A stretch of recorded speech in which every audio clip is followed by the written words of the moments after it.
All right, so we're back with episode number 10 with Justin Compton. Is somebody I've been interested in having on. I have watched Justin's career take off. Oh, sorry, let me turn my phone off. I watched Justin's career kind of take off, and I watched from afar but didn't know too much about him, so I wanted to get him on the podcast and ask him some questions directly. So, Justin, how are you, man? Doing good, man. Just catching up on some work this morning, scheduling some flights and doing some business stuff. That's good. That's good. So I wanted to ask you a whole bunch of questions, but I guess we'll start with, how is your coaching business going now? And is that like your main kind of purpose right now, is just to coach and kind of get guys to where they want to be? As far as bodybuilding goes, yes, that's kind of what I'm focusing on. I do have other streams of revenues, I've talked about in the past, other podcasts like stock market stuff, more of like, short-term sales, short sell, stuff like that. But I don't do a lot of it. Like I've actually got a very large clientele now. I keep roughly 100 plus people on board all the time. So it usually keeps me busy, like 3 to 4 hours in the morning, and then another 3, 4, sometimes 5 hours in the evening. And then the weekends, people's competing and whatnot. So it definitely takes up a lot of time doing it, but I enjoy it. So, I'm pretty happy with where things is. I have a pretty good team behind me for the most part, and I'm liking where everybody's at right now. I can kind of imagine what you're going through a little bit. I've never really focused on the coaching business as much as I should have. It's not really a passion of mine, but 100 clients. Sorry, what's that? No, it definitely takes some patience from you to be able to do it. Yeah, I can imagine. I'm not I'm not good with patience for myself, but 100 clients is a lot of clients. Are you able to manage, client number 1 as well as client number 100? Like, is everybody getting your attention, or do you have coaches that work under you? No, I don't have anyone that works under me. So like when people, they get my email, it's actually from me. A lot of my clients I use WhatsApp with, or, if that's what they prefer.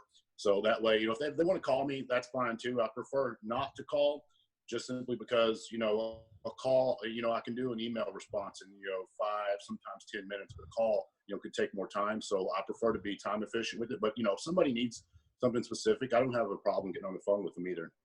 So you're talking to all your clients on the phone. It's not just email or text or anything like that. Like, you actually get on the phone with them and talk to them that way? Email, text, WhatsApp, I even got guys that, update me through Instagram. That's just their preference. So I'm like, all right, that's fine.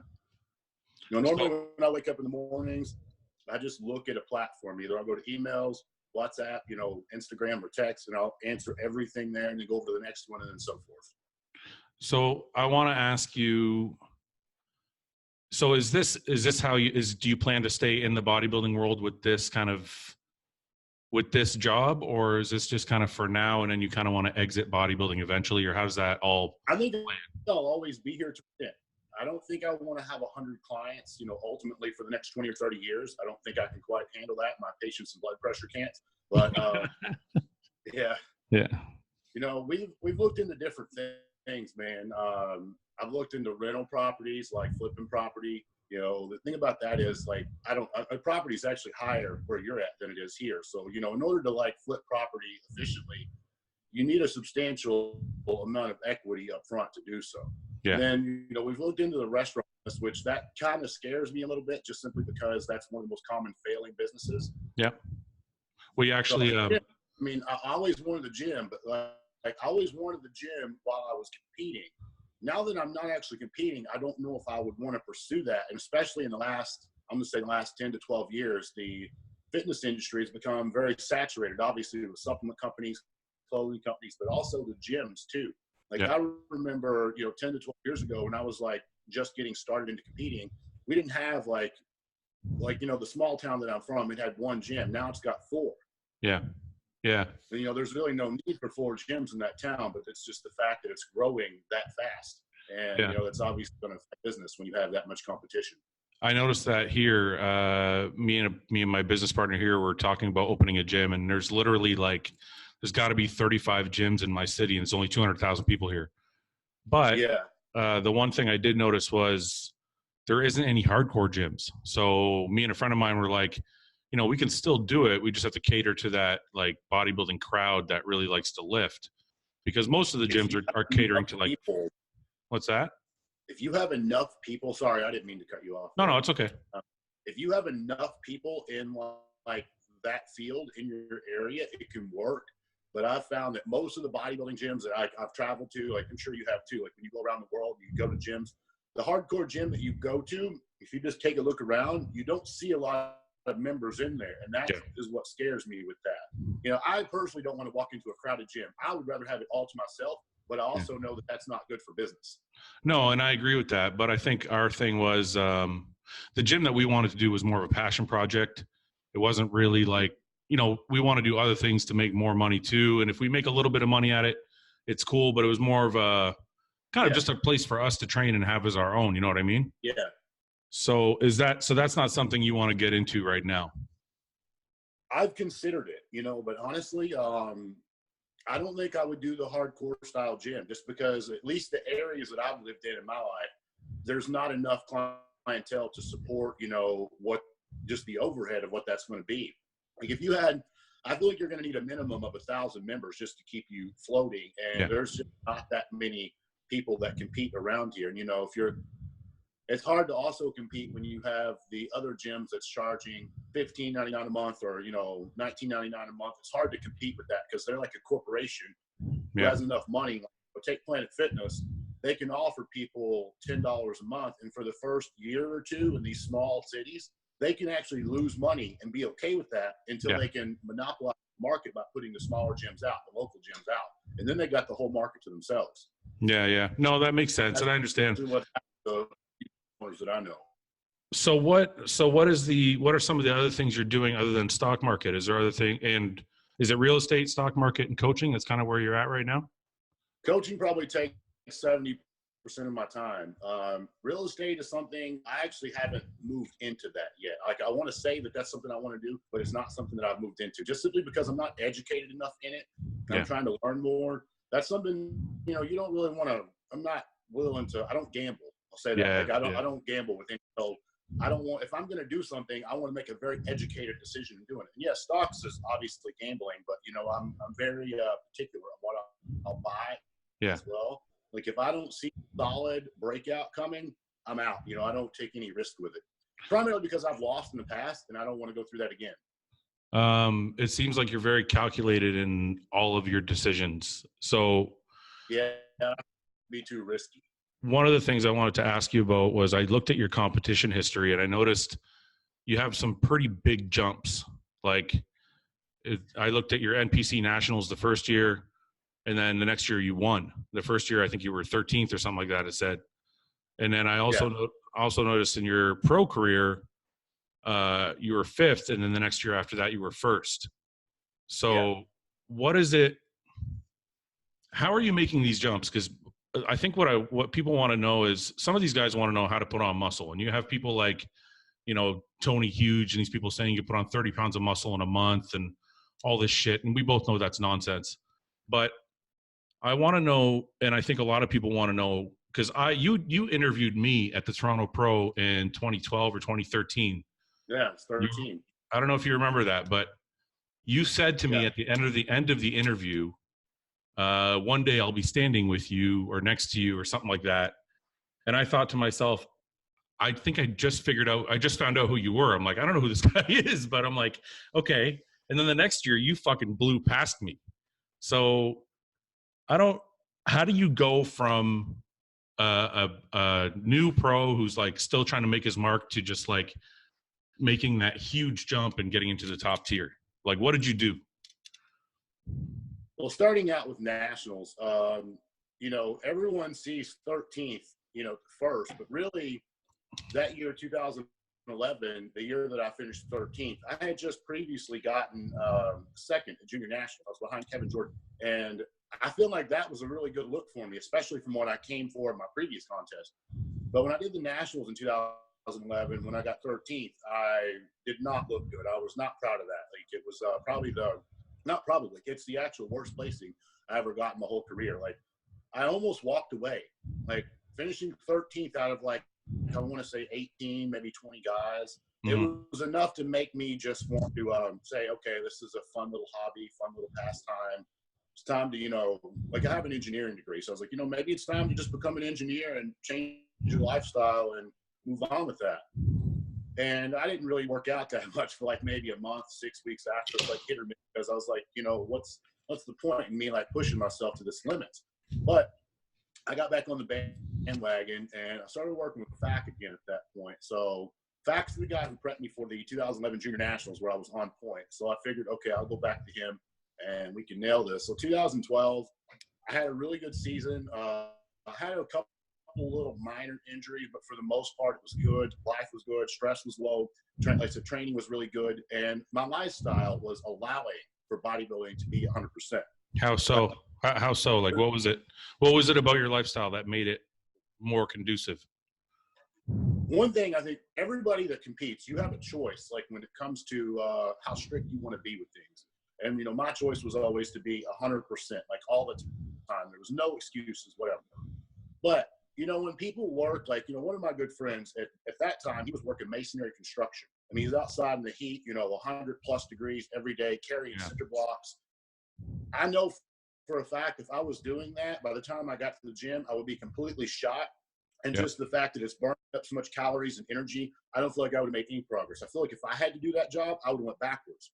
Yeah. And thankfully for me, I had a nice little desk job at the time. So I'm sitting in air conditioning. I could make my schedule. When I didn't have a job where like people, I was a loan officer. Like people didn't come to my office. Like I called you and I set up the appointments and I did everything on my terms. Like I would go to people's houses and sign papers. So again, everything was on my terms. When it was time to eat, I ate. You know, if somebody's on the phone, all right, you know, it's what I need to do. So I was able to do exactly what I needed to do. You know, the only difference between me doing that and not working is, you know, the fact that I'm on the computer in front of me.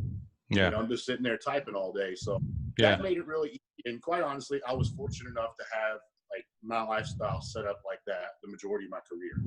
I never had to actually get out and, you know, kill myself. And I do applaud those guys that do that. I remember, I think it was like 2010 or 11 when John De La Rosa turned pro, and he said he was working as an elevator mechanic like 10 or 11 hours a day. And, you know, an hour to the gym, an hour back to his house. And I was just like, man, more, like, you're more of a man than I am. Like, I don't think I could have ever did what you did under those circumstances. I know. I hear that. He just said that on my podcast. He's talking about that. Oh. And I'm like you. I worked as a manager. Even my job is even cushier. I worked as a manager at a strip club, and I just got to sit there. I get to sit around and eat when I had to eat and train when I want to train. And I was like, and I tell people kind of what you just said is, if you want to be a pro, you got to find a job that's bodybuilding friendly. It's going to allow you to eat. Find a job that allows you to not beat your body up outside the gym, but also a job that allows you to have enough income to support your lifestyle as well. You know, fortunately for me, I didn't have any student loans. I didn't have any outstanding debt. You know, I didn't have anything. And that combined, you know, with the loan officer position, I was able to live the life that I wanted to live. You know, I was able to buy anything I wanted to buy at that point in my life. Yeah. So I want to ask you, you said something about an engineering degree. Was bodybuilding always your plan, or was it kind of like something you fell into? No, it was never my plan, to be honest. Oh. I literally fell into it. Like, it's always been on my, you know, like it's been like a priority in my life. It's definitely been like at the top of the list. Yeah. And, you know, as a teenager, I got into it. And I remember online, I was looking, this was like 2004, 2005, you know, back when there was the old 56K dial-up internet. So like, I'm trying to look at videos and that was no-go. Couldn't do it. Yeah. I was seeing pictures of like the teenagers at teen nationals. And I was just thinking, there's no way I could ever be like that. And then I look at the guys at the men's nationals. I'm like, well, that's, you know, long out of my league. Yeah. I want to look as good as I can look. If I can be the biggest guy at my gym, or I can be the biggest guy in my town, that's what I want to do. And then, you know, I won my first competition, and that was, you know, a milestone for me to get started. It gave me the confidence that I needed to continue pushing. Yeah. But even then, you know, I did 5 more competitions as a teenager. I won every team division that I entered. I was nationally qualified as a teenager in the Open as well. Yeah. So I was doing good, but I knew that's still, that's great and all, but that's still nothing like to being a pro and making a living as a pro. That's completely different. So let me stop you for 1 second, because I don't want to skip too far ahead. So as you're winning the teen competitions, are you still thinking I'm going to be an engineer and that's your focus? Or are you like, hey, maybe I should do this? Like no. maybe I should be a bodybuilder, or no? At that time in my life, I didn't actually understand that bodybuilding could pay your bills. I didn't know that. Like I thought all these guys that, can you hear me? I can hear you, but I lost the video. I have a call coming in. Okay, I got you. Coming back. Yeah. I got you.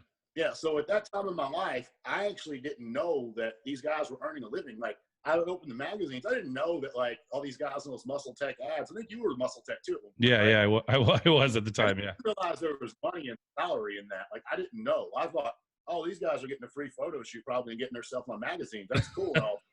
Like I had no idea. So for someone to say, like, if someone had told me, like 15 years old, hey, you have good genetics, you can make a living out of this, I probably would have pursued it even harder. And hopefully I would, made it even sooner. And, like when I turned pro, I think, again, at this point, I'm still completely clueless. When I turned pro, magazine contracts are offering me like $500 a month. And I'm like, man, it really just doesn't seem worth my time. Yeah, yeah. Like you want. Wait a minute. This is after you turn pro? Yeah. Okay. Go on. Sorry. I didn't have any companies reach out to me until I was getting ready for my pro debut. And then once again, that was also, and at this time, keep in mind, after I turned pro, I started coaching, and I was coaching maybe like 30, 40 people on the side. Yeah. And that was plenty of money to supplement me. I wasn't looking for sponsorship. Yeah. I had a company reach out to me. Not going to name it. We're both pretty familiar with it. And they offered me $500 a month again. But, the obligations were like, man, I was going to be overseas like 6 or 7 times a year. I was going to be traveling. Yeah. And keep in mind at this point as well, I didn't get on I flew when I was like 19 for the first time. But I didn't fly from like 19 to like 24 years old. I didn't know how to bodybuild and travel. Yeah. Like, I didn't know how to pack food. I didn't know how to do anything. Like, I don't think Uber, I don't even know if Uber was around then. So, no, it wasn't. Like, no. I just didn't want to, like, compromise my lifestyle. I had this perfect schedule, eating at this time, training at this time. And if you're willing to pay me big money to, like, fuck up my day, that's cool. But, like, you're giving me $500 a month and doing all travel and stuff. Yeah, I got my supplements for free. But, honestly, the company that I was going to be working for, I didn't really like their supplements. I want to know what company you're talking about. It was SciTech. Oh shit! Okay. Yeah. I'd never even used their products before. Yeah. They approached me and they wanted to give me $500 a month, and I'm like, and the obligations of this is just it does not. Yeah. So going into that, I ended up getting 5th at Chicago Pro, and then I went on and I signed with Gear right afterwards. Yep. Which was also a huge mistake. Yeah. For one, I was worth more money than they actually paid me, but I didn't know that because Sean Ray ended up calling me, and we all know where that goes. Yeah. I'm just a smooth talker with things. Yeah. I'm not much on Sean as a person, but as bodybuilder, I have to give Sean credit. He's probably maybe my all-time favorite. But anyway, so that contract was supposed to be for, I think it was 2 years, but as you know, that company ended up tanking. So, but 1 second, I want to ask you a question. So did Sean, I know how Sean could be. So did Sean talk you into that contract? Did he tell you it was a good deal? Yeah. Oh, God. Okay. I'm sure he got a kickback from it. He would probably never admit that, but he was getting some sort of a kickback. His job was the marketing manager. And, I later found out as the marketing manager, the only thing he was really supposed to do was find a few athletes. Yeah. And he was making, I want to say it was around 4 or 5 times the amount of money I was making. Yeah. And that's all he did. Yeah. So, sorry. So, okay. So go on. So after Gear closes up shop, then what? Well, it actually didn't close up before I got out. Okay. So I did the Orlando Pro. They paid all my expenses and everything. And I got a bonus for winning the show, which they paid for. And then the following month, they just defaulted. Okay. Like, they didn't send anything. So I call him out. 2 weeks later goes, I didn't send anything. But at this point, I'm getting a lot of offers coming on the table. Like a lot of companies are reaching out to me because now that I won my first pro show. What were some of the companies offering and what were they offering?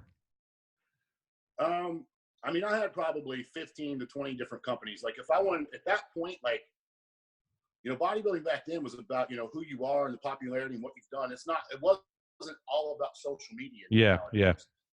So all I had to do was like pick up the phone and, you know, I could call one of these supplement owners and I could have a conversation with them. Yeah. But, you know, the contracts ranged anywhere from like, you know, low end 4,500 a month and high end up to 11 grand a month. Okay. You know, there's obviously perks to some and, you know, cons to it as well. Yeah. So, you know, I had a huge spectrum, but I'm not making anywhere near that with gear. And I'm thinking, like, man, you locked yourself into a contract and now you're getting fucked. So they defaulted on me. And I was like, you know, I'm a man of my word. I'm still going to do what I'm supposed to do. Yeah. But when they defaulted, you know, I contacted my attorney. He looked over the contract and he said, yeah, they are in clear breach of the contract. So, you know, we sent them a letter. Like they had 30 days to make it right too. That's the fucked up part. And they didn't make it right. So I actually got to bounce out early while the other athletes that stayed, Aaron Clark did. I think Aaron stayed for like 6 more months. Yeah. And I think he said the same thing. Like he was staying, but he wasn't getting paid. You know, he was basically doing the promos. He was traveling, doing videos, doing photos, eating, but he wasn't getting his check. Like I guess they were just bullshitting their way through it with him. The company made a lot of money because I'm pretty sure, I didn't know this. I didn't know anything about the stock market at the time, but I'm pretty sure it was a big, massive pump and dump scheme. Okay. You know, he signs these deals with like muscular development that they're giving them like hundreds of thousands of dollars a year for advertising. So all these investors are seeing these deals being struck. I mean, that's kind of what pumps a stock up. It's like when you sign a big time deal, you know, they see that they're signing all the athletes. Like at the time, Aaron got third, I think, at the Arnold, which was behind Flex and Jose. So, you know, he's like technically would be considered like a top 3 athlete at that point. And then, you know, there's me, and I think they didn't have any figure girls. They had Jason Posted, the men's physique guy, which he was like third at the Olympia too. So this company's signing everyone. Yeah. Like left and right. Signed Juan Morel as well. They got him on board. And I think Juan didn't last like 2 or 3 months until the same thing happened to him as well. Yeah, I remember that. Yeah. So they basically just did a massive pump and dump. So who did you end up going to after? I worked with Ep.10 for like 2.5 years. Oh, that's right. I remember that. Okay. So that was good for you. And then did you finish out your career with them or no? Yeah, I did. Okay. So just so some of the listeners, because some of these guys listening are going to be young bodybuilders that are coming up that want to be in your shoes. So I wanted to go through, I didn't want to get too much into it, but I wanted to go through it just so they know what to expect. I mean, Justin was in the top tier of bodybuilding and looked at as a possible top 6 Olympian. And you were, like you said, you're ranging from 4,500 to 11 grand.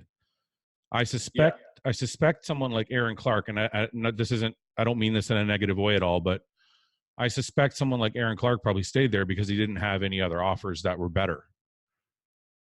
Aaron, I don't know his personal stuff, but I'm pretty sure when we signed with Gear, we were both getting the same deal exactly. Yeah. I don't know about his like the perks and, you know, side benefits that go with it, but I'm pretty sure it was the same contract. Now afterwards, I highly doubt, you know, that Aaron got the deals and the offers that I did. Yeah. Because I think I'm actually still like the #1 most searched athlete on MP. So like that 2014, 2015 timeframe, my name and like my stock was actually very hot. So, you know, let's say this, Cytec actually came back to me. He actually, the guy, he was cool too. And honestly, I understand business. Yeah. You know, you got a rookie pro, you can sign him for cheap. By all means, do it. Yeah.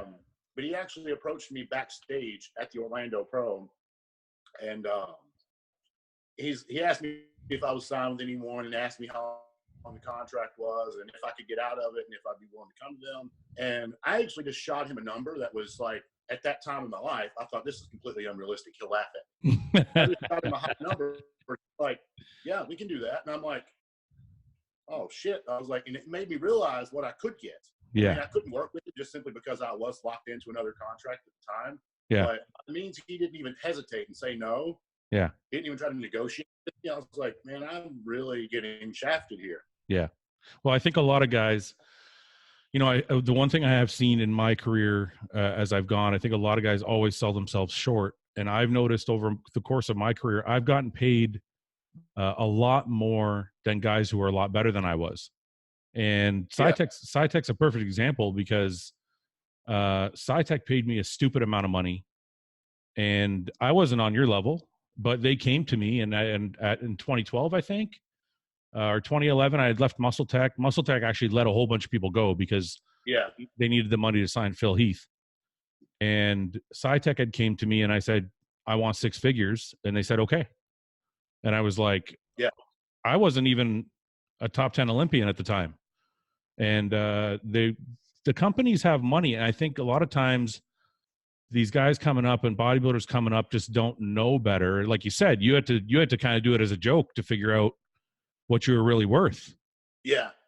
And then when you realize what I did with him is I shot him a 6-figure number, and he didn't even hesitate. And I was thinking, man, I'm making $25,000 a year from this other company, and this is what I could be getting. So let me ask you, so at what point did the engineering career kind of go out the window and bodybuilding took over? I graduated. I officially got my degree in summer of 2011, after I'd finished juniors. And, after I finished juniors, I had a lot of people talking to me like, you can go pro, you can do all this, you have a future in this. But that still did not solidify me anything because, that's great. You got a pro card. But again, at that time, I didn't realize the money involved. I'm like, I want to be a pro. I want to be able to claim that. I want to be an Olympian. I want all of that. But I also have to pay my bills. I have to make a living. I have to think about retirement. So I hadn't really considered getting rid of the job. But one of my close friends back home had got me set up with this mortgage company. And that was something that sort of, I feel like was going to allow me to continue. I was going to make the same, if not more money doing that than I was engineering. Yeah. It required an education for it. You did have to pass an NMLS exam. It's like a mortgage license. Yeah. It's MLO. Yeah. I had to have my MLO license. And that was actually, I can say, going through engineering school, that MLO test was harder than any exam I ever did at college. Really? You only had 3 chances to pass it. So if you failed it the first time, you had to wait 30 days. If you failed it the second time, you have to wait 30 days. If you failed it the third time, you got to wait 6 months. Really? I actually failed it twice. I have failed one class throughout my entire educational career, and then I failed this exam twice, and that's it. So, that thing was pretty hard, but I ended up doing that until I turned pro. And after I turned pro, I started seeing like I could technically make my own schedule around my clients and whatnot. I was getting a lot of business in with that. So I started coaching, basically coaching full time at that point. And then, 2013, when I signed with Gear, I started making more money with that. So I kind of like backed away from the coaching some. I had maybe, let's say 15, 20 clients to supplement that income. I'm not making great money, but I'm still living the life that I want to live. Yeah. Yeah. And then 2014 comes around, whenever I signed an actually good deal, and I'm also winning bigger shows and making more money. At that point, I decided I didn't really want to coach because I was actually a bad coach back then. Like, you'd email me and you might get a response 2 or 3 days later. And it got to the point where like, that's not professional on my part. And it's not good for them either. So I just kind of stopped doing it. I coached a couple of my close friends, but I closed my doors for like 2 years. So now that I'm not traveling all the time, I'm not on the road, I'm not beat up from, actually doing contests. I have the time and the availability for it. So I enjoy doing it now. So that's one of the questions I want to ask you. You seem, and don't take this the wrong way, but online, you seem like a really no bullshit kind of person. You're not like a fluffy, like emotional, like kind of coddle. You don't seem like, and nowadays I think a lot of clients want that. They want a coach that's going to like coddle them along and get them to. How have you been able to be so successful having 100 clients with like this approach where you're like, I get what the sense I get of your approach when you were a bodybuilder yourself and your approach as a coach is fuck you, just do it. Is that Is that pretty accurate? It's similar. Like when I was competing myself, that was my attitude that I approached myself with, because I always coached. Well, sorry, I didn't always coach myself. Factory coached me until 2013, and then I coached myself.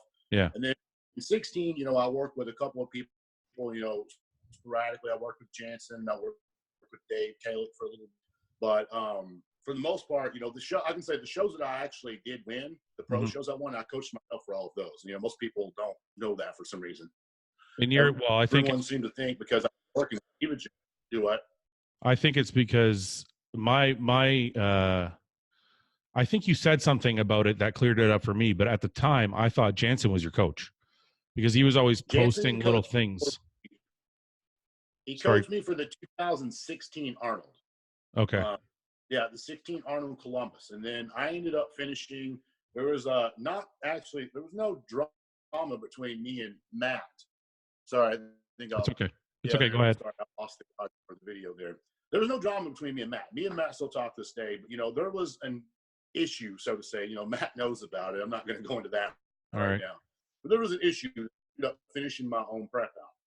So I did that for the Arnold Australia, where I did improve pretty good for that, but I was also much lighter as well. Okay. The Arnold 16, the 2016 prep was by far the hardest prep I've ever had in my life. It was like every obstacle was constantly being thrown at me.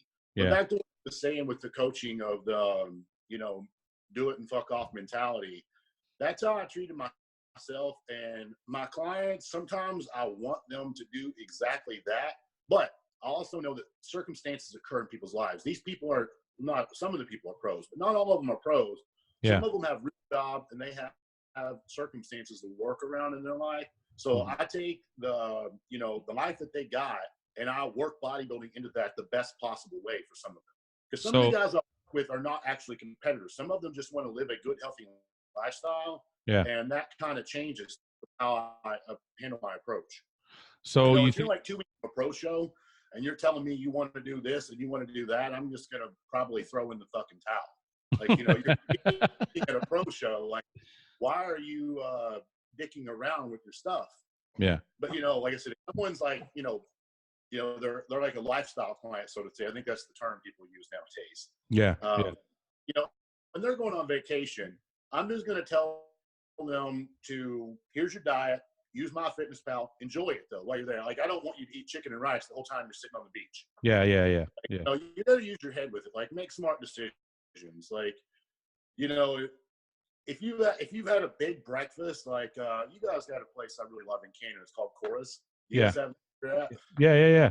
If I had like a big course breakfast, I'm not gonna go have burgers and fries at lunch and then pizza at nighttime. I'm gonna moderate that a little bit. Is that how? Okay, so this gets me into a totally different topic, but is that okay? So I established the fact that pre-contest you're just militant and you're like, okay, I got to do this, I'm gonna do it. But in the off season, do you still kind of track things, or are you a little bit free with the way you eat? For myself or my clients? For yourself. I got an idea of what I'm eating, and it probably stays within the same range. But like, I don't like stay to a plan. Like, I normally have probably 4 meals that's the same, like 4 chicken and rice and vegetable meals. Like, I'll have like 3 or 4 of those a day that never really change. And then breakfast is different, if I'm having like French toast or waffles, pancakes, whatever. And then dinner, and then I'll have maybe one day a week that I'll just say, fuck it, I'm eating whatever. Whatever. Okay, so this is totally shocking to me because obviously I didn't know you. I didn't have an idea as well as I thought I did. I had this idea in my mind that you were like I just like Branch Warren came to guest pose at my show, and Branch didn't really eat anything that wasn't a bodybuilding food. If we were out for breakfast, he would have steak and eggs. If we went out for burgers, he would still have like a steak at the place if he could. Yeah. I didn't think that you sound like me. You have like 4 bodybuilding meals and then a couple like whatever the fuck you want meals. No, when I was competing, that I'll say that's a little bit different story. That's how I live nowadays. But okay, let's go back. Let's go back to when you were like, let's go back to when you progressed from like, just starting as a pro to like, I'm at the top of the fucking game. How was your off season then? Was it really structured or was it? It was extremely structured, like. Okay. I used wonder, like, you know, how I would see other guys at the airport and whatnot, you know, like say, you know, when you go to the Arnold, you're going to meet other bodybuilders at, you know, Columbus Airport. Yeah. I would see people, you know, we would talk and chat and whatnot, and they're eating like granola bars or, you know, MRE shake, stuff like that. And here I am with Tupperware, cream of rice, and like, you know, cold egg whites or some shit like that. And it's like in my head, I'm like, why the fuck aren't you all doing this? Like, I don't understand it. Like, if you're on my level, why aren't you doing this? So I was competing. I was very, like, I would have maybe, my off season would have like maybe 2 structured cheat meals. And when I say structured, I mean, like I would plan something like Monday night and like Thursday night or something like that. I wouldn't just eat them freely. Yeah. And then the other meals were on point, you know, everything. If I was doing 110 grams of cream of rice, it was 110 and not 109 or 111. Like everything was on point. And I never missed anything either. I mean, it didn't matter. Like if I had to eat fish on the plane right beside like 2 people, both sides of me, I didn't care. I just did it. How the fuck? See that I can't believe you just gave me that scenario, because it was those scenarios where I was a bad bodybuilder. Like I would be the guy sitting at the airport with a granola bar. And I would be the guy on the plane, not even with fish. I would have chicken, and I'm like, I don't want to open this fucking Tupperware with all these people around because I know it's going to smell like shit. So I would literally wait until we landed. And sometimes like a 6-hour flight, you know what I mean? So do you think I was always like looking down at the clock, you know, like if it's been like 2.5 hours, it's time to eat no matter where I'm at. I don't know if people know that about you, man, because that's really like, that sounds like a Dorian Yates approach where it's like, I don't fucking care if it's prep time or not. This is my life.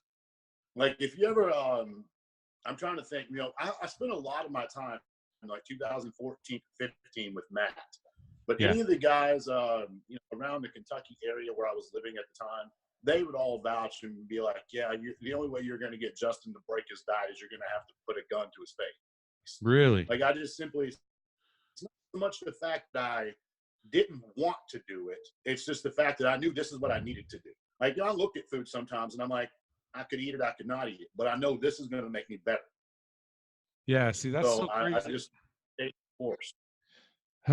Some people have asked me in my career, do you regret anything or could you have done anything better? And I say to them, I lived the life I wanted to live, and I've been happy with the way I live my life. And I don't think being 10% harder working would have put me in the top tier. But then I hear people like you, and I'm like, maybe that was the one piece that I haven't plugged in yet. You know what I mean? Getting that, like, every single meal right, every single, like, counting every single carb. Because for me, it's always been, I have a base diet, and then I'm going to eat whatever I want on top of that.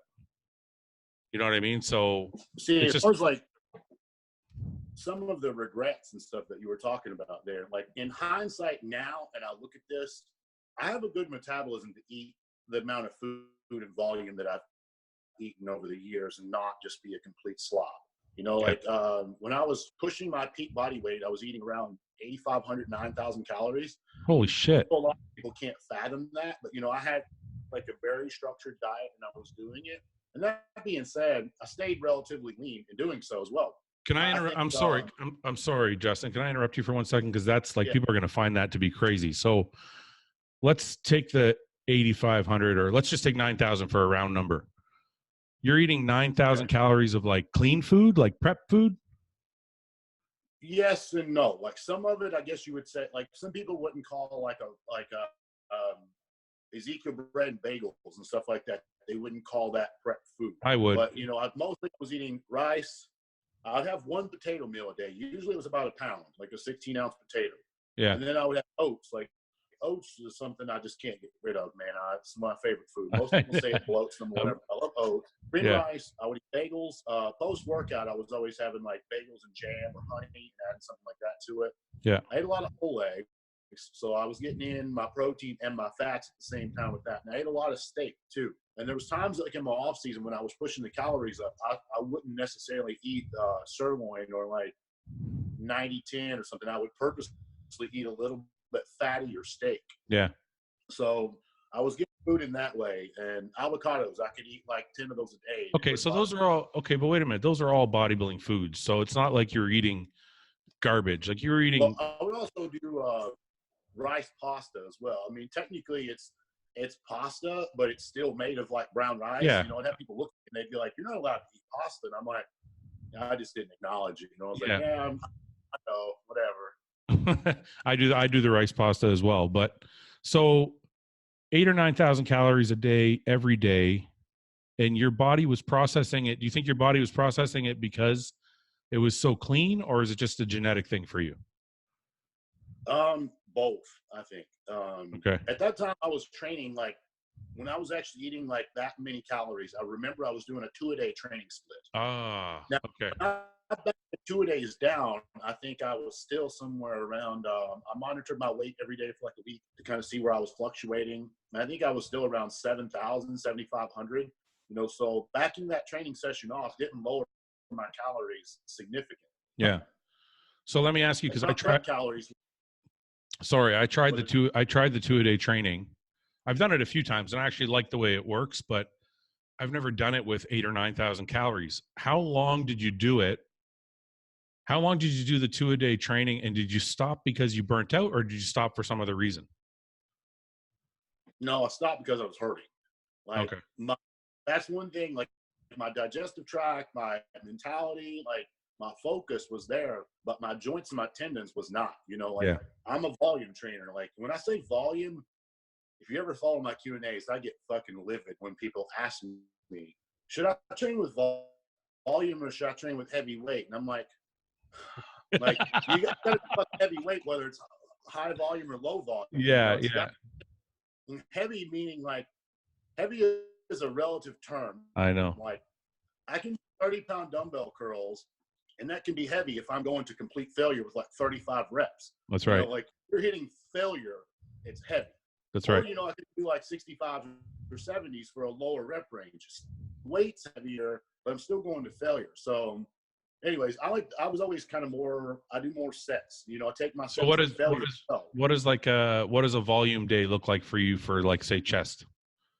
How many sets is that? 15, 20 sets, probably 20. But is that 20 full-on working sets? Like 20 full-on failure sets? Yes, correct. Holy shit. So like if you had warm-ups and feeders, you're doing 30, 40 sets. Correct. Yeah. That's a lot, man. So when you're doing that shit twice a day too. You're burning, not only, that's the reason the food was substantially higher as well. Now it makes sense. You're burning through a lot of calories in doing so, but just your joints and your tendons going through that repetitive motion over and over and over. I would grow like rapidly because I always like to do 2-a-days right after a show. Yeah. I would scratch the cardio completely. And then instead of doing that cardio in the morning, fasted, I would get up, have a meal, and then go train. And then I would train in the evening as well. And I was growing just like before my own eyes doing so. Yeah. But after 4, 5, 6 weeks, I would notice like this elbow in particular, my left one, the tendon, it's prone to tendonitis. Yeah. So like it starts getting overworked and it can't handle it. It'll start flaring up on me. Same with my left knee is also prone to tendonitis. So like whenever I push my body too far for too long, it lets me know. So I got to tell you something. I actually got that from you. What you just said just reminded me that I got that from you. I remember you put a post up, I think, or I don't know if it was an interview I watched of yours where you were saying, I didn't want to do the cardio. So instead of the cardio, I got rid of the cardio and added the training or something along those lines. Effect. Yeah. You were like, why? I just despise cardio, man. Like I don't like it. I get no pleasure from it. No enjoyment from it. I mean, it's like torture to me. It's not that it's hard. You know, people say it's hard. It's not hard to do. I just don't want to do it. So, and I love to train. So like, it was a win-win for me. There was no question about it. The only reason I didn't do it in prep is I feel like, again, my body was not going to allow me to train twice a day for a 10 or 12 week prep, or I would have done so.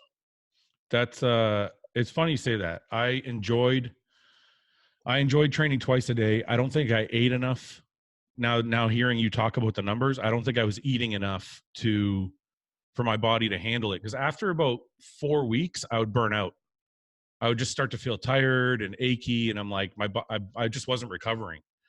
One thing about that was I was able to sleep. You know, like I was getting like 6-7 hours at night, and then I was cranking out, you know, a 2 or 3 hour power nap in the middle of the day. So yeah, that helped my recovery. But again, when you're hitting that much volume, it's just almost impossible to keep that up for a long period of time without injury or just aches and pains. Yeah, and I think and that's one thing that always completely destroy my demeanor and like my attitude is like when I walk into the gym and I know it's like, say, it's chest day and this elbow's hurting and I have a subpar workout that didn't make me happy, it would just piss me off the rest of the day. Like I felt like the entire day was gone, like it was ruined.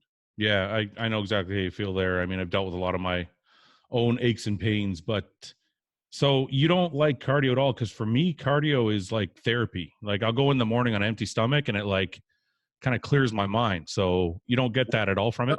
When I'm like in the beginning of my prep, or say if I'm in the off season when my glycogen's high, my energy's high, I can go in and do it and I'll feel good afterwards. Yeah. But still, you know, it's like sitting there for 30 minutes or 40 minutes or an hour, whatever how long you have to go. It was just boring to me. Like I just couldn't do it. And also I wasn't a guy that focused. Like if I'm doing cardio, I'm doing it like hard. You know, I never was who just went in and walked on the treadmill very much. Yeah. Like I'm trying to maintain like 130, 140 heart rate. Now, yeah, I don't know if it's just that's what I do. Or what. Like I've had people tell me that like they're I couldn't even focus to watch TV, man. Like I couldn't focus. My brain was just focused on how much time was left and my intensity. Yeah. People tell me that they can play video games in the house doing cardio. I'm like, I don't know how the fuck you're doing that. But wait a minute. Wait a second. How hard are you going on the cardio? Like, let's say you're on the step mill. What level? Like, I know you say your heart rate's 130, but I always wore the heart rate monitor. So, and I was that particular about that too. So I could look down at my watch and see how fast I was actually going. Yeah. It varied. So like, say on an incline treadmill, towards the end of my prep, as my endurance was going up, my body weight was going down, I couldn't use it because I couldn't hit the heart rate zone. Yeah. Like I would start getting chin splints from going so fast. Yeah, For realistically, on a scale of 1 to 10, every stepper is a little different, like the machine, the manufacturer. On a scale of 1 to 10, from 1 being slowest and 10 being the fastest it'll go, I'm probably running a 6 to a 7. That's the problem. So See, like, I'm moving pretty quick. Yeah, that's why you don't like cardio. I'd fucking hate cardio too if I was going that fast. It's like, yeah, but on the flip side, I was able to get away with a minimal amount of it in doing so. Yeah, no, because for me, I can get my heart rate up to like 130, 140 on like level 3. Like I'm not going fast at all, man. I'm like, this is off season, not when I'm dieting, but like I went and did cardio this morning on an elliptical machine, and I'm like, I got the resistance set at 3 and I'm just trotting along and my heart rate's at 120. So I think that's why. When I was heavier, easy, like I would go at a slower pace, but as the prep got deeper, I'm more depleted and my endurance is going up. So it's like I'm getting slapped from both directions. Yeah. Like, No, I got that too. I got to go faster as well. So let me ask you, I want to change gears a little bit because I feel like there's like a ranting energy coming from you sometimes online. Do you get fed up sometimes with the repetitive questions or the misconceptions that social media puts out there? Oh yeah, absolutely. I mean, I don't even know where to start with in one in particular, but like I always get, like you said, repetitive stuff. People coming at me like I'll answer it. And then I don't know if they're like going to follow somebody else and they're seeing the exact opposite answer. Yeah. I'm not real sure how people come up with some of the things that they say. The biggest thing that I get aggravated with is probably training. Sorry, that was my battery thing that's flashing. The reason it goes out. Okay, you got time left? Aggravated with probably I got 10%, so we probably got 15, 20 minutes. Okay, cool. Sorry, go on. With this training, like when people I don't care if you're doing 100 sets or doing 3 sets, whatever, that's fine. When I see people in the gym, especially whenever like certain clients, I'll follow them, and I don't know if they just don't know I'm following them or what. Yeah. But I'll see their videos and they'll call it a working set. Like they'll do like a rep, like say they pick any weight, say they do 12 reps, and I've told them to stay in like a 10 to 12 rep range, but I want you to stay in a 10 to 12 rep range, and I want you to pick a weight you're going to fail in that rep range. Yeah. Yeah. But, you know, I'll see them do 12, then they'll just stop. But I can tell at the speed they're going, but like the emotion, like the way their face looks, like you could have done 16 or 17. So to me, what I would call like an acclimation set. Okay. Yeah. Like I a finger set. 12 reps on an acclimation. Yeah. I got you. So do you think social media is helping or hurting bodybuilding? Because I feel like it's helping it. I feel like it's helping it because people have access to us and they can learn from us, but I feel like it's hurting it because I feel like all these other people that are bodybuilding, like fitness models and shit. Correct. I feel like people confuse what we're doing with what they're doing. And then they don't really. Correct. Yes, they do. You know what I mean? And they learn something different. They're like, well, this fitness model over here said that I should do this many reps. And I'm like, yeah, but this is bodybuilding. We're not being fitness models. So is it hurting or helping us to have so many people involved? I think, like you said, it can go both directions. The fact that there's so much, I wouldn't necessarily want to say it's poor or incorrect information, because like you said, a lot of those people have different goals, or maybe they call themselves bodybuilders, but they're really not. Like, I'm really not sure how to take that. Yeah. You know, I see a lot of information put out that, you know, hey, do this and you're going to get big, or do that, you're going to get big. Well, define big. You know, if big at 180 pounds at 5'8" is big to you, then okay, cool. But, you know, if you want to be 5'8", 280, you know, your lifestyle is probably going to change a little bit. Yeah. And then you got guys out there. Now, this is the part I don't fucking like about social media. Like, what that guy you mentioned earlier, Tony Huge. Like, that dude, and I hope he sees this. I think he is the biggest fucking moron I've ever met in my life, and I would love to meet him in person just to tell him that to his face. Yeah. Just because of the shit that he talks about. Like, there was a thing on Generation Iron of him, like, sticking his pec and stuff like that. I'm like, dude, I could have killed you when I was natural. You would not have stood next to me when I was 19 years old and natural, and you're taking, like, 10,000 milligrams of shit. And but the thing is, it's cool. If you want to take that much shit, whatever. I don't give a fuck. But when he tells people that this is what you have to do to be a top bodybuilder, I'm like, no, you don't. Because I work with big guys who take substantially low amounts, and I work with big guys who take high amounts. You know, it really varies. But the fact that you're putting that out there for kids to look at, and I guess they believe him because he's his body is obtainable. You know, it's reachable for a lot of people. I mean, That's hell, right. like I said, I was better than him when I was natural. Like, it wouldn't even been a contest. That's right. No, he's not even fucking shredded either. I mean, he doesn't have any muscle and not lean either. I'm glad you said that, because he fucking drives me insane too. You know what? Guys like him are the reason I started this channel, because I'm like, I feel like there's a void. There's a void of real bodybuilders talking about this shit. So you get these people that don't really fucking know anything and are just trying to sell their own SARMs or whatever they're trying to sell. Right. Telling all these people they can gain 20 pounds of muscle in 30 days. And you can do it by taking all this shit all at the same. The other day I saw a clip where he was like, he's pretty lean. And he's like, I'm holding a ton of water right now. He's like, I'm going to start taking diuretics every other day. And I'm like, what the fuck are you talking? Like, what the fuck are you talking about? Like, some kid's going to destroy his fucking kidneys because you're telling him to take diuretics every other day in the off season. I'm like, what the fuck are you? I don't know any bodybuilders who've ever taken a diuretic other than the day before a show. And this guy is like, it's insane. And you're right. People believe him because, well, if he says it, nobody else is really talking about it. So it must mean that's what the big guys are doing too. Correct. So I know you only have a little bit of time, and if you want to pass on the topic, you can pass on it, but I'll try and keep it vague. When you were competing, when you were growing, were you anywhere near the levels like what Tony Huge is talking about? Or are you like, if you want to give specifics, feel free to, but like I'll give my own specifics. For example, I was asked the other day how I felt about insulin. And I said, I fucking hate it. I actually never liked it. I tried it a couple times because everybody said it was the holy grail. And it just wasn't for me. Like, I just didn't like the way it felt, whatever. So is there anything you want to say about that, or just you want to keep it vague, or is there anything you want to talk about in that sense? Actually, and I'll open up completely on this. And for the people watching this, there's going to be the real bodybuilders, I think, will understand and believe this.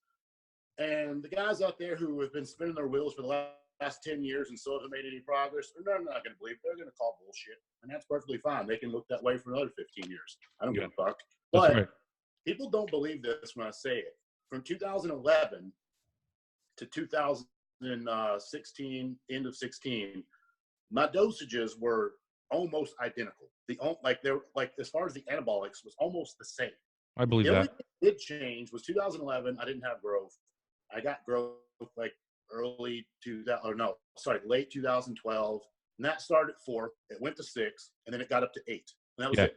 Yeah. To me, I thought 8 was high. Like I thought I was really doing stuff, and then like I see other people doing 15 and 20 and 30. I'm like, for one, how the fuck do you afford it? 2, that's what I wonder too. The side effects. Yeah. But the other things, I see people running like 15 different compounds and stuff. My off seasons were extremely simple. Like, for example, I remember reading the comments. I was doing, I guest pose. I think it was Sacramento, somewhere in Northern California. It might have been San Jose where I was guest posing. And I was out there, and this was like in 2015. It was the summer. So I had like a successful rebound about 4 or 5 weeks after the Arnold. I came back, settled down. I wasn't supposed to guest pose here, by the way. I didn't know it was coming. Dallas was supposed to do that show as the guest poser. He won the Cal the week prior, and I'm guessing that he must have like went out and ate a bunch of shit or something, and he got sick. Anyways, he was like puking, had to go to the doctor and stuff, and he canceled the guest posing because I guess he couldn't do it. So I was already in California, and Connie asked me, "Hey, do you want to make some extra money this weekend?" And I'm literally at a restaurant eating like a burger and fries. I'm like, fuck. I was like, I don't really want to do it. I feel fat right now. So I did it, and everyone was like blown away at how good I was. And I personally, in my head, I didn't think I was good at all. But I was reading some of the comments. It was on Adam McVeigh's bullshit, which he's another guy. Oh fuck. Needs to get black. Get me started on him too. I'm trying to done it yet. His little geared up page, people were on there talking about, well, Justin's doing this and this and this and this. And at that time, I had been on a TRT dose, and my TRT, there's a big misconception of that too. TRT, in my opinion, is 200 less. These guys send her on TRT at 600 plus DECA, and I'm like, TRT, So I'm actually running like 200, 250 milligrams, and I've been doing that for like 6 weeks, and I was eating like ass. And these guys are like, "Oh, he's doing all this fucking shit," and I'm like, I actually get humor out of it when I see it because I'm thinking those are the guys who are saying that is probably actually doing it, and they look like a novice level or like a local regional level competitor. There's nothing wrong with guys on that level. I'm not saying that, but when you're running 5 grams plus and you can't win a local show, that's a problem. So let me like I would keep off season extremely simple, man. Like I tried one time and I didn't like how it made me feel. My test got as high as 1,500. Didn't like it. Around 1,000 to 1,200 was the sweet spot, and that was off season or prep, either one. That was my number. And then I would always alternate DECA or EQ. So like depending on how long the off season was. When I say alternate, I don't mean like every other injection. Like one stack and one. I mean like we'll do like 10 weeks of DECA, and then we're going to take like an 8-week break and take nothing. And then the next one, we're going to do EQ, and I would keep that around 600, those two. And then depending on my appetite, I didn't always do an oral.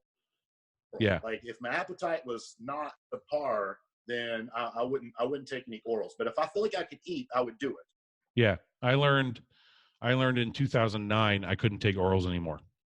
I used to take Anadrol and D-ball, and I would cycle them different cycles. And in 2009, I was like, I figured it out. I'm like, I was in a prep and I couldn't fucking eat. And I'm like, I think I was working with Hani at the time, and I was like, I can't do the fucking Anadrol. It's like, I'm like, it's fucking me up. As soon as I got rid of it, within like a week and a half, I was starving. Yeah, that was the same with me. And mine was actually usually a little quicker, maybe like 5 to 6 days. I was pretty good. But I think it was one of the Arnolds that I did the same thing. It was actually Anadrol. I took that. I'm eating, like I was cruising or on TRT prior to starting the prep. And then like 12 weeks out, I start the prep. my carbs were somewhere like 800 in the off season, and I'm still hungry. Like I'm good. 800 Yeah, to yeah. 900 carbs. You Yeah. start like I noticed I had to lower the food, not because my body, not because of my appearance needed it, just because I couldn't handle it anymore. Yeah. I couldn't lower it in the same fashion that I would normally lower the food in. And I think I got my food down to like 150 grams of carbs a day. Like I'm just looking at the food and I'm like, this is not you. This is not like not what it is. Like I felt tired, I felt wore out, but I just couldn't eat. And then I kicked the Anadrol. 6-7 days later, my appetite's firing, and then as soon as I started eating again, my body came back to life. Yeah. No, I noticed the same thing. Let me ask you. I'm really happy you're able to talk about this because I think it's important for a lot of younger guys to hear an actual pro that's actually been successful, and not just some fucking guy on YouTube talking about doses and talking about this and that. For me, I actually agree with you. My sweet spot is 1250. I can go to 15, but I think a lot of that also is dependent on how much you've done in your career. Like if you always did 15 is probably normal. Whereas if you never did it and then you went to that place, it might feel like shit. Correct. So yeah, if you've never done it before, but I slowly worked my way, as an amateur, I'm around like 750. Yeah. And then when I turned pro, it went to 1,000, and we tried 1,500 for my pro debut. And I just felt like immediately within 2 weeks, I just I felt lethargic. I just felt tired. I felt wore out. I didn't feel like myself. I actually suffered through it. I did the whole prep with it for about 10 weeks, but I didn't do it anymore. Yeah. Yeah, no, I think I found 1250 is the right place for me also. So let me ask you one more topic before you go. Do you have a girlfriend or not? Yeah. How long have you been with her? I'm gonna hope she doesn't watch this because I don't know exactly. I'm sorry, how long? I said I don't know the exact date. Oh, you don't know the exact date. Are we talking years or months? No. Years. Oh, okay. You have kids? Not years. Sorry, years would be plural, like 2 and up. Okay. So somewhere at 1.5 year mark. Okay. You don't have kids? No kids. I was going to ask if there was anybody in your life that you think was instrumental in helping you on your rise to the top, or was it all you? So when you were getting there. Honestly, man, I would say everyone, like my closer friends and whatnot. Yeah. Because I have one friend who is, he doesn't have the genetic capacity that I have, but, he's got the work ethic and the drive. Actually, all my friends have that. Yeah. I just was the blessed one that had the genetics to grow much faster than them. Yeah. So, we all kind of, like when I would compete younger and whatnot, like we'd bounce ideas off each other, and I helped learn from them and they learned from me. One of my good friends is still one of my best friends to this day. He got me into bodybuilding, took me to some shows, got me motivated, got me to do it. And then over the years, I've always been blessed enough. Family, when I was a teenager, helped support me. And even in college, they helped support me. My mom and my dad, they were always very supportive of that. And then I was always blessed enough to be in relationships that was not toxic. Like you hear people talk about like, fighting, fussing, all this bullshit. Like I didn't have that. I had people that in my life over the years that was, they liked what I was doing. They didn't have a problem with it. They didn't bitch because I wasn't eating pizza and ice cream every night or anything like that. Even though you say that's exes, I could still say that, they were positive, even though they're exes, but they were still a positive influence in that regards to me. Yeah. So do you think, let me ask you this final question. Do you think somebody coming up can make it to the top of the bodybuilding world without people around him that have a work ethic like his or better? Yes. It's in my opinion, your personal work ethic is up to you. Like, for example, if all my friends, and I've told them this, like, if y'all stop fucking working out and y'all just get fat and skinny, I don't care. Like, you're still going to be my friends, and I'm still going to do what I do. Yeah. Like, I'm not going to change who I am because of what you guys have done. And honestly, when I moved to Florida, there's the gym that I train in, I train at Anytime Fitness. Yeah. And obviously, not knocking anybody, but nobody really outworks me there. Not even close. For the most part, when I would train, I would be training by myself, this regular Joe's in the gym, and I was obviously the hardest working guy in the gym at that time. So by having other people around me that work as hard or, harder than me, I don't think that was an influence in what I wanted to do. I think your motivation, just like these people watch these motivational videos, like me working out should not motivate you. You should be motivated on your own. You shouldn't have to see someone else doing it, because if you're going to the internet and seeking motivation, that's just going to be a temporary phase in your life. I agree. You may watch a really awesome chest workout and decide you're going to go work out that day and kill it, but that's going to fade. It's got to be an internal drive, like a clock that just works. Yeah, I agree. So you either have to work or you don't. I mean, it's that simple. There's really not a middle ground. The middle ground is the guy who has been getting third place at their local show for the last 10 years. That's your they progress and they succeed and go to the top. And there's the guys that just, fade off. But there's that middle ground guy. That's him. Yeah. I agree. Okay. Honestly, I have like a million more questions as a bodybuilding fan. They're just, a lot of them are silly, but like, I know you got to go. So I was going to ask you, will you come back on the podcast some other time? Because I want to talk to you about competing at, sorry, what was that? So we can do it in a week or two or a month or, sooner, just whenever. Yeah, I'll just have you back on because I want to ask you about just some of the deeper meaning of being at the Olympia and competing at the Olympia and just all these other bodybuilding related questions. But like I said, we've been on for a little over an hour now, and I know you have a busy schedule, so I'm going to let you do your thing. But I really, really appreciate you coming on. Is there anything you want to plug, promote, or say, a message you want to give before you go? Not really, man, but anyone that's listening and you're looking for somebody to coach you, I still have some spots available. So that's my only sales pitch here. How can they, you know what? I will just tag your Instagram in the description. How's that? Yeah. And they can get you that way, right? And then just have them, anyone that's watching that's interested, you can come to my Instagram page, DM me directly, and then we'll go from there through email or however they wish to communicate. Okay. That's awesome. Thank you very much for your time, Justin. I really, really appreciate it, man. I hope everybody gets to hear what it's really like to be a successful bodybuilder. Yeah, no problem, man. All right, Talk to you later. Thank you very much, man.